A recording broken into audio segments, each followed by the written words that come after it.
Assalamu alaikum, how are you? Hope you all are doing well. This is Dr. Muhammad Zubair. Welcome you on Veterinary Anatomy. Today I am here with a new video on Introduction to Veterinary Anatomy. This is going to be very informational, so must watch the video till end. Before starting the video, subscribe my channel and hit the bell icon for the notification of latest videos. Let's start. Here we are going to discuss about the Introduction to Veterinary Anatomy, and this is the part 1 only. Alright. This video will cover basic introduction to veterinary anatomy, importance of anatomy, different approaches of anatomy, directional terms, only the basic ones, and the regions and anatomical planes. Clear? So first we have the word anatomy. What is anatomy and from where it is derived? The word anatomy is derived from a Greek word anatomian meaning dissection, and we can describe dissection as to cut something. So anatomy can be defined as the scientific study of structure of organisms, including their systems, organs, and tissues. The second one is anatomy is the branch of science concerned with the bodily structure of humans, animals, and other living organisms, especially as revealed by dissection and separation of parts. Okay, both are authentic definitions, so choice is yours.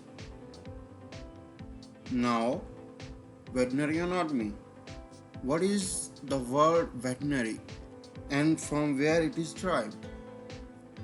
The word veterinary is derived from a Latin word veterinary meaning working animals.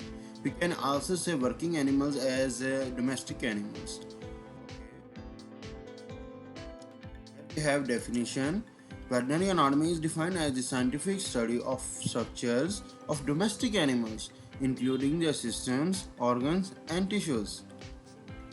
The other one, veterinary anatomy is the branch of science concerned with bodily structure of domestic animals, especially as revealed by dissection and separation of parts. So, what we can understand from here that the anatomical study of domestic animals is said to be veterinary anatomy. Okay. Now move towards the importance of anatomy. What is the importance of anatomy? Someone can ask you, what is the existence of anatomical knowledge? Why we study anatomy? So here first point is anatomy is important because it is the basis of all medical and surgical knowledge. The second one, not a single step can be made either in medicine and surgery considered either as an art without or science without anatomy. Okay. Knowledge of anatomical structure of body is basic to understand musculoskeletal functions and how both structure and functions are modified by exercise or disease. So the bottom line of importance of anatomy is that the basis of all the medical and surgical knowledge is anatomy. So without anatomical knowledge, we cannot make any single step in medicine or surgery. Okay. Now move further. Here we have different approaches of anatomy. What are the different approaches of anatomy? There are following three different approaches of anatomy. Number one is regional anatomy. We can also say it as topographic anatomy. Second one is systematic anatomy. Third one is clinical anatomy or applied anatomy. Okay. Now first one is regional anatomy. Discuss it. What is the word regional? As you know, the regional word points out something toward a region or a particular region. Okay, here we have definition. Regional anatomy is the method of studying the body by regions such as thorax and abdomen. Surface anatomy is an essential part of study of regional anatomy. So, in other words, we can say the anatomical study of a body of an organism by its region is said to be the regional anatomy. The region can be thorax, abdominal region, or it may also be pelvic region, and any other region of the body of an organism. Okay. Now we have systematic anatomy. What is the word systematic? Is point out something towards the system of an organism. Here we have definition. Systematic anatomy is the method of study of the body by the systems. Okay, and the system may be the circulatory system, reproductive system, or the respiratory system of an organism. Clinical anatomy. Clinical anatomy emphasizes the structures and function as they relate to the practice of medicine and other health sciences. Clear? Now move further. Here we have the directional terms. In this video, we will discuss only the basic directional terms.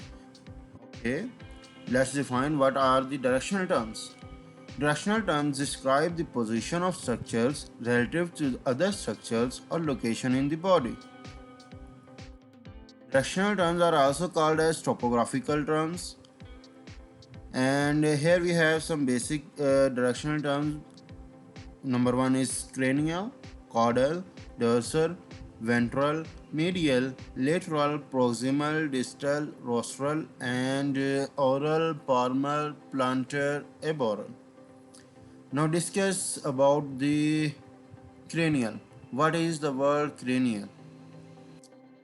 Here we have definition. Cranial is the head end of the body. A surface towards or relatively near to the head is said to be cranial. Okay. When it is applied on the limbs, it only applies to structures above the corpus and tarsus. You may also encounter the term cephalic, which means the same thing. Clear? Next one is caudal. Caudal is the tail end of the body. A surface or towards or relatively near the tail is said to be caudal. Okay. On the limbs, again it applies to the structures above the corpus and tarsus. Next one is dorsal. It refers a part of body towards or relatively near to the top of head, back of the neck, trunk or tail. Okay. On the limbs, it applies to upper or front surfaces of the corpus, which is also called as knee, torsus, metapodium, and digits.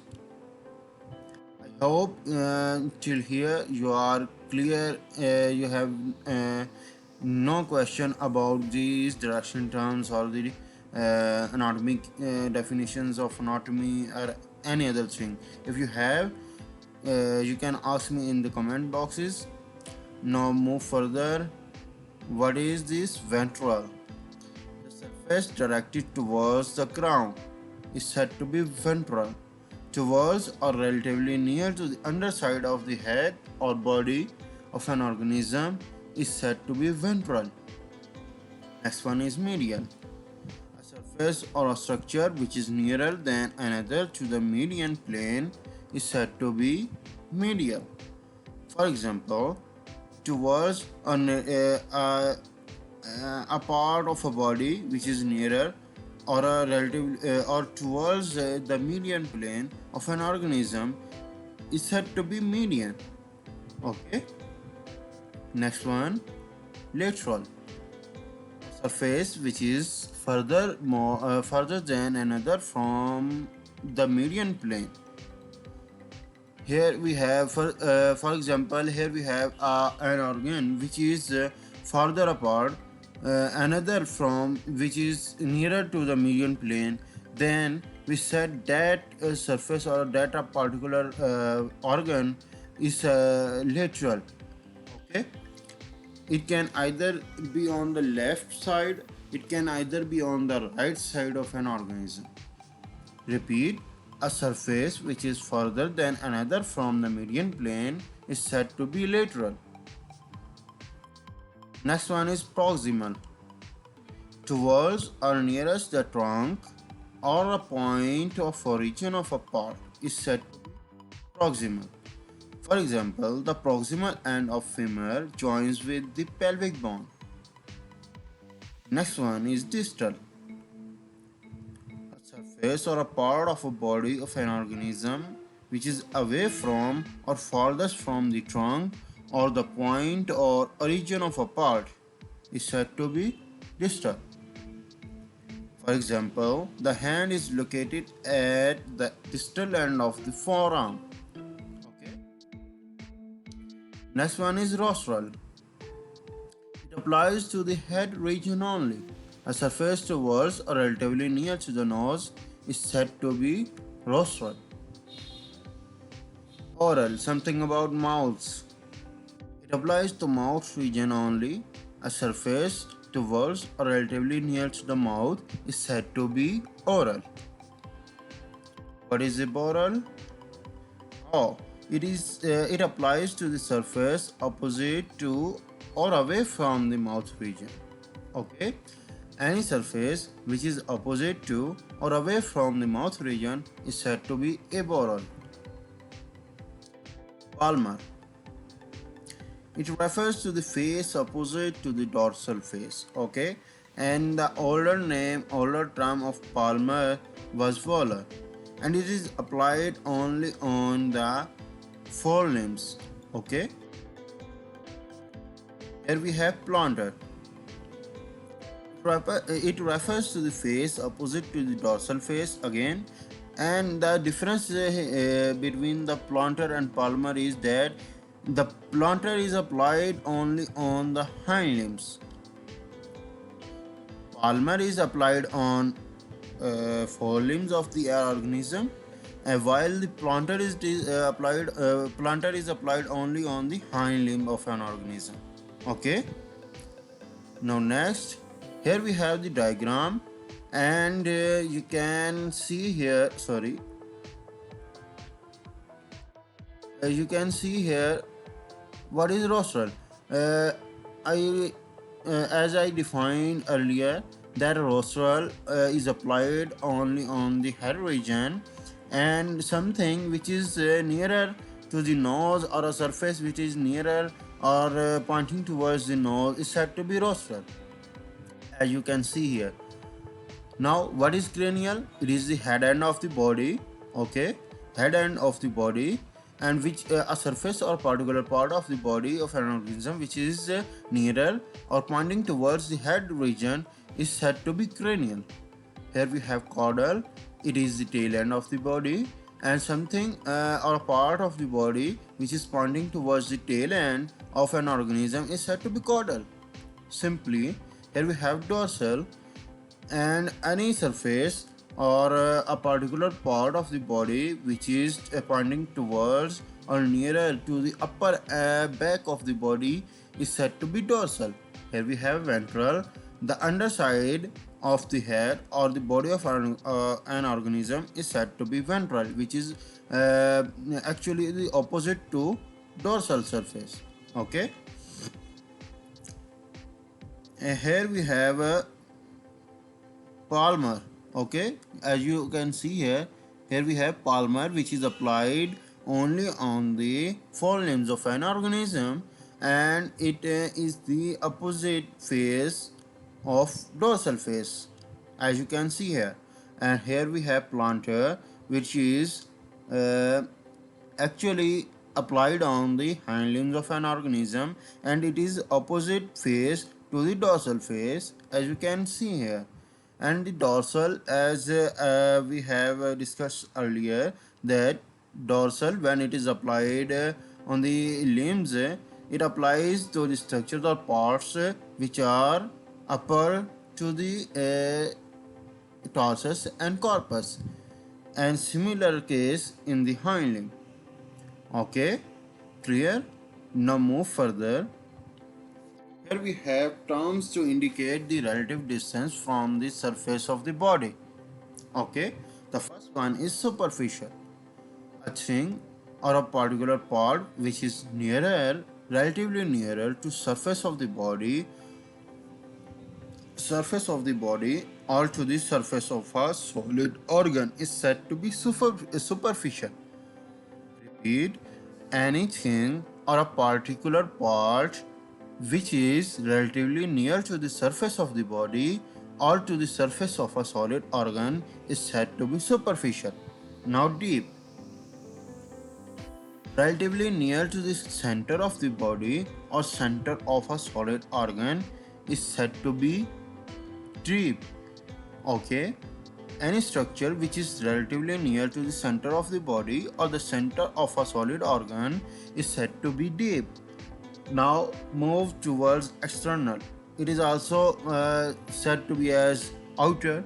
So any particular region, any particular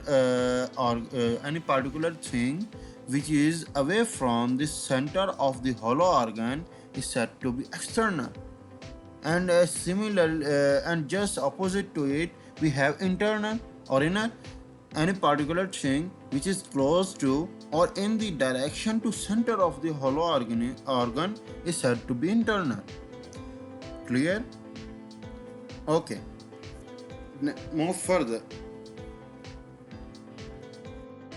Here we have anatomical planes. Okay. There are mainly four basic and major types of anatomical planes.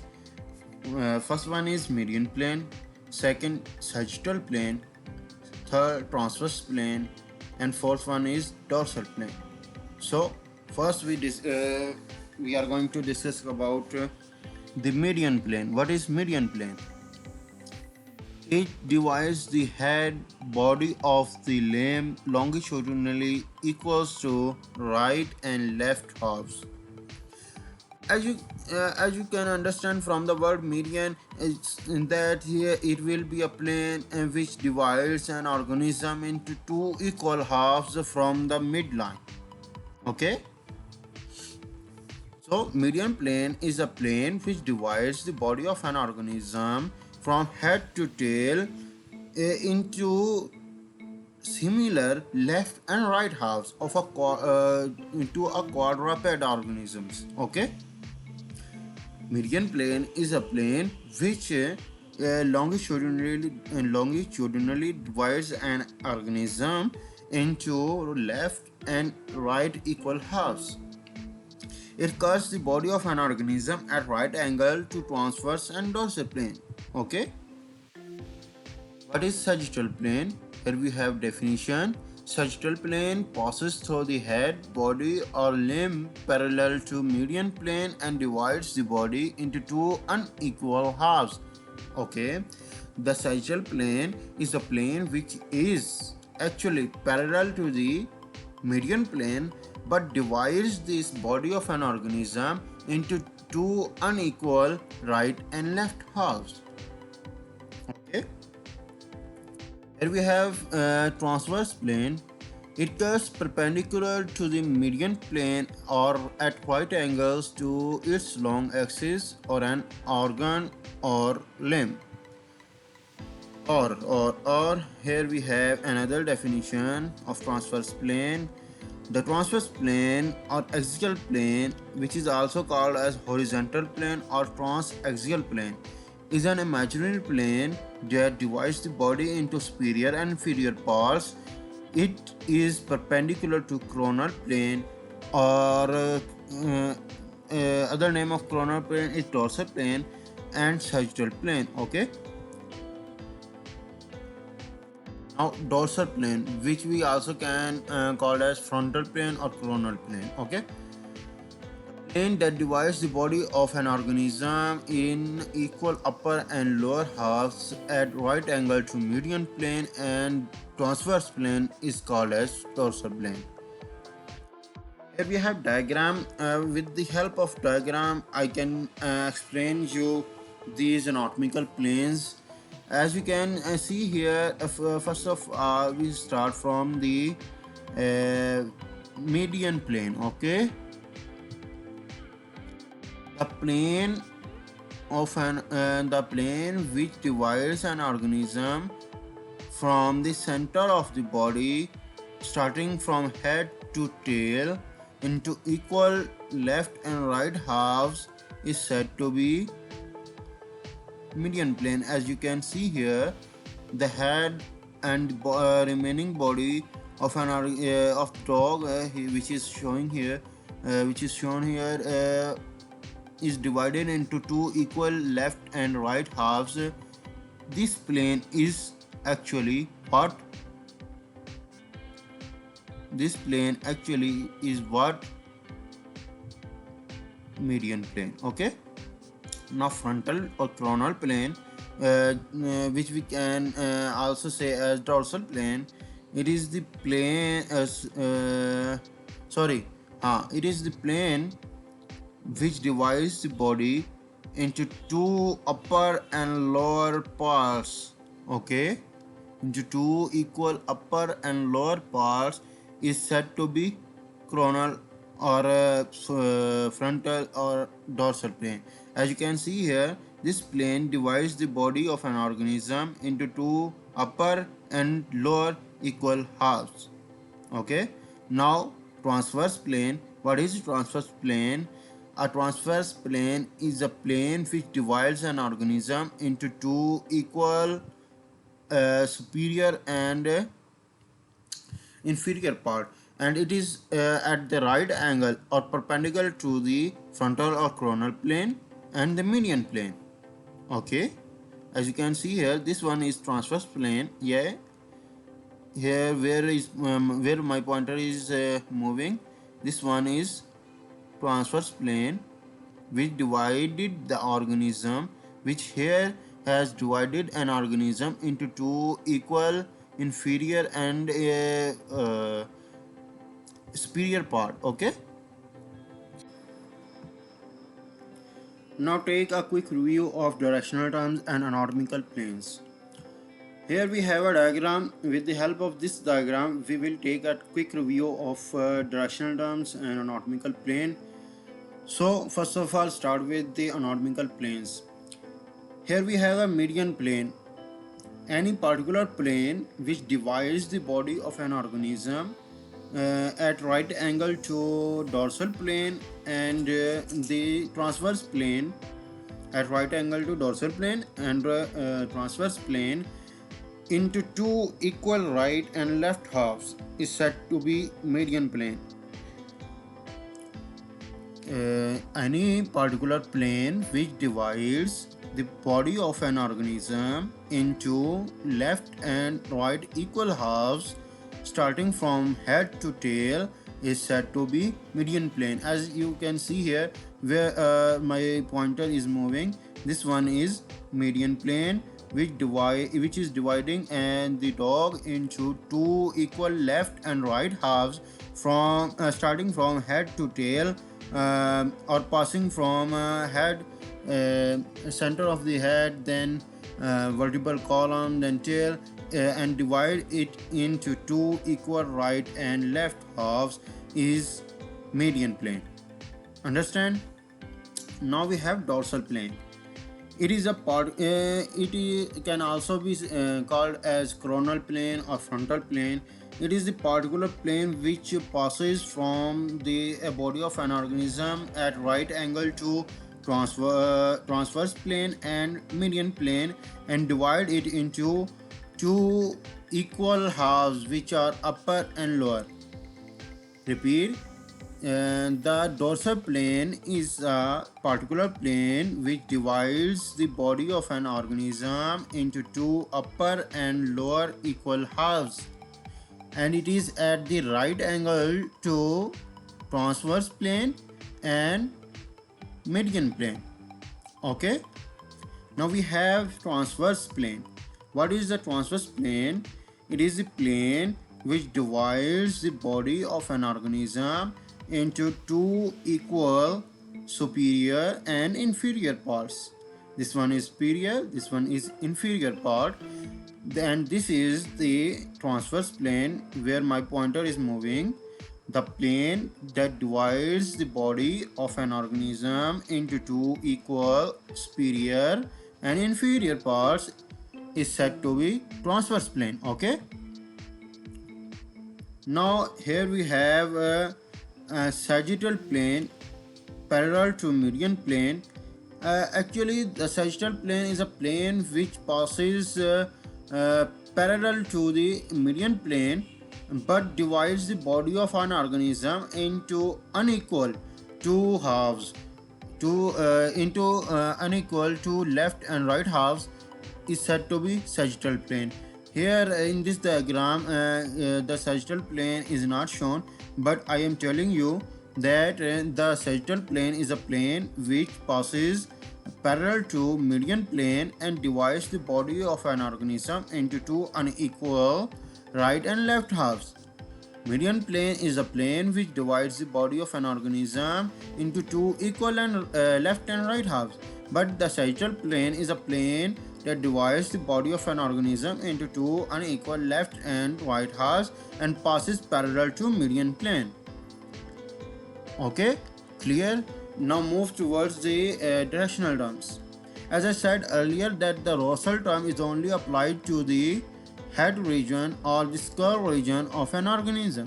So here we have Russell, anything pointing towards or relatively near towards the nose of an organism from the skull or head of an organism is said to be rostral, and the particular part of in the head of the organism which is relatively away from the nose or pointing away from the nose of an organism is said to be caudal. Understand? Now cranial. What is cranial? It is the head end of the body, and any particular part or surface and organ which is pointing towards the head region of the body or relatively near to the head of the body is said to be cranial. Okay. Now just opposite to it we have caudal. It is the tail end of the body, and any particular region or a particular organ of the body which is pointing towards the tail end of the body of an organism is said to be caudal. Okay. Here we have dorsal also. It is the actually the surface of the body which is to the upper back region of the body of an organism. This term refers or reveals us that anything which is any particular part which is pointing or relatively near to the upper back region of an organism. So, any organ or a particular region of a body which is relatively near or pointing towards the upper back region of an organism is said to be dorsal, and just opposite to it we have ventral, which points the particular organism which points the particular part of an organism is pointing towards the underside of an underside of the body. So the organ or particular region which is pointing towards the underside of the body or relatively near to the underside of the body is said to be ventral. Dorsal and ventral are just opposite to one another. Okay. Here we have what? Midline or medial. Okay. Actually, this is the midline of the organism, of quadruped organism especially. That line which divides the organism which is passing from the head to tail of an organism and divide the body of an organism into two equal right and left halves is said to be midline. Okay. So any particular region or a part of the body or organ which is relatively away from the midline or pointing away from the midline or median plane of the body is said to be ventral. Is said to be lateral. It can either be on left side or either be on right side of the body. Again I am repeating that any particular region, any particular part, any particular surface of the body which is pointing or heading towards away from the midline of the body or heading away from the median plane is said to be lateral. It can either be on left side of an organism, or it can either be on right side of an organism. Okay, understand? But here I have missed another thing, that when this transverse plane is applied on limbs, then it will cut the body of an organism as shown in this figure. You can see my pointer is moving. So when the transverse plane is applied on the limbs, then it will cut the limb as shown in this figure. Okay, understand this? Now we have a term proximal. What is proximal? Here we have the definition of proximal, that any particular region of the limb or any particular part of the limb which is actually pointing or heading or nearer towards the trunk of the organism, which is nearer to the trunk of the organism, is said to be proximal. And just opposite to it we have distal. So anything which is actually any particular point, any particular organ of the limb which is heading toward away from the trunk, or relatively away from the another particle, another point or another part of the limb which is away from the trunk of the body, is said to be distal. Proximal and distal are just opposite to one another. So proximal is the part of any part of the limb of an organism, any particular organ of the limb of an organism which is pointing or heading towards the trunk, is said to be proximal, and just opposite to it is distal. Okay, now we have palmar and plantar. So plantar, as I said earlier, that plantar is the term which is actually applied only on the hind limb of an organism, and similar is palmar. The palmar and plantar have same definitions, but plantar is applied on the hind limb of an organism, and palmar is applied on the forelimb of an organism. Okay, so up to here we have discussed about the basic introduction to veterinary anatomy, importance of anatomy, different approaches of anatomy, directional terms, and the anatomical planes. I hope your concept about all these topics is clear, but still if you have any question you can ask me in the comment box. This was the part 1 of introduction to veterinary anatomy. Part 2 will be uploaded soon. If the video was informative for you, like the video and subscribe my channel. Stay tuned. Allah Hafiz.